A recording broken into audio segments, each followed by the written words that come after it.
কোকৰাঝাৰ জিলাৰ বৰপতজোৰাৰ 17 নম্বৰ ৰাষ্ট্ৰীয় ঘাইপথৰ পৰা শক্তিপীঠ মা মহামায়া মন্দিৰ সংযোগী পথৰ দুৰৱস্থা।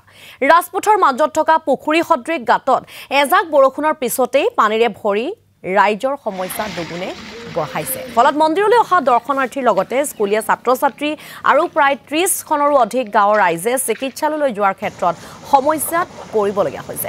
ৰাইজৰ সমস্যা দূৰ কৰাৰ বাবে বিটিআৰ প্ৰশাসনক বাৰম্বাৰ আহ্বান জনাইছে যদিও ৰাইজে সুফল নোপোৱাৰ অভিযোগ উত্থাপন কৰিছে।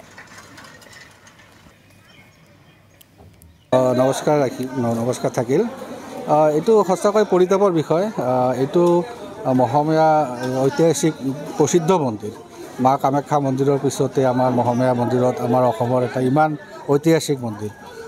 এই পথটোৰ ইমান জৰাজীৰ্ণ অৱস্থা।